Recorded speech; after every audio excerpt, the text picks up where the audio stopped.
have to mess up your mics. Everybody all set?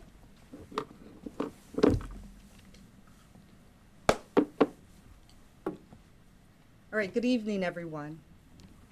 I'm here with members of the law enforcement today regarding the incident that happened earlier today at the Rainbow Bridge. Standing with me are the CBP Director of Field Operations, Rose Brophy, FBI SAC Mac Mariglia, HSI SAC Matthew Scarpino, ATF Acting ASAC Mike Curran, ICE Field Officer Director Tom Brophy, and Erie County Sheriff John Garcia. The reason we asked you here today is that, as you know, law enforcement has been investigating the incident that happened earlier today at the Rainbow Bridge. From this investigation, I can report that at this stage, there is no indication of terrorism. We will remain vigilant and let the public know if there's anything further to report. That's it. If you have questions, you can ask. Aside from the 2 deaths, any injuries to other people? Rose. There was one CBP officer on scene that was taken to the local hospital for some minor injuries. He was treated and released. Was it shrapnel? I heard it was shrapnel. I cannot give that information, no. He has been treated, though, and released. Can you confirm whether the vehicle was coming from the U.S. side or the Canada side? Go ahead. Matt. So I'm Matt Morali. I'm the special agent in charge of the FBI building here. Yes, we can confirm it come from the U.S. side. We'll also say that we have a subject in mind. We're fully running him down to find out who he is. As the U.S. Attorney said, right now we have no indications of a threat of terrorism from it.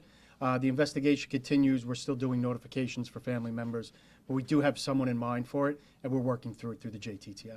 What leads you to believe that there's no threat of terrorism? We do not have any derogatory information on this person that we've identified. We don't have any. We're scanning his social media. There's nothing there. We're still running a full investigation, so that's a preliminary assessment. But as of this time, there's no threat to our our area in Western New York. We have no information of anything of that nature. So we feel at this point that this might be just something that occurred. There's no larger picture here to look at for that. The shutdown that occurred of all the bridges in the area, was that precautionary? Could you explain that a little bit? Rose. Yep. Yes, that was. Initially, it was precautionary. After we determined that there was no additional threat, we went ahead and worked with our partners to reopen the other 3 crossings within our area of responsibility. And they are all open as of this point. In terms of operations at the Rainbow Bridge, not that an entire area was impacted, but the area that was hit by this vehicle, how are things going to proceed there, and are things going to be changing in any way? Well, we have to wait for the scene to be investigated and cleared and ensure that the facility is safe for the traveling public and our officers, and once that's done and we assess that, we will reopen. Is there a timeline for that? Or? Unfortunately, I don't have that yet. Okay. I just wanted to take a brief second. Who are you? Identify Oh, yourself. John Garcia, Sheriff of Erie County. Thank you for your vote.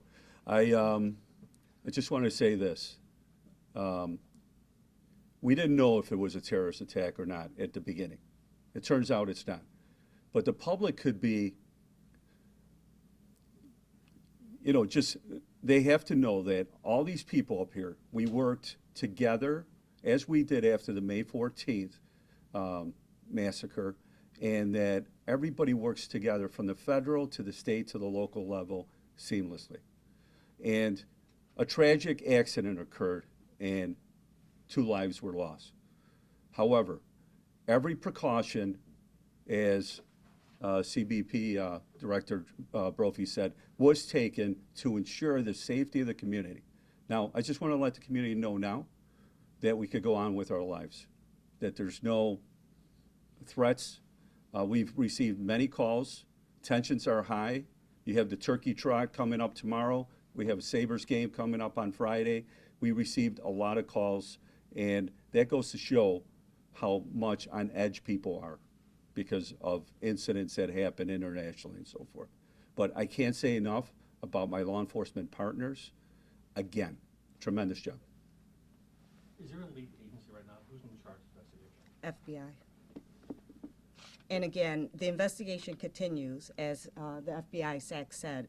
We will continue to investigate, but our preliminary assessment of this situation is it was not terrorism related, but we will continue to stay vigilant.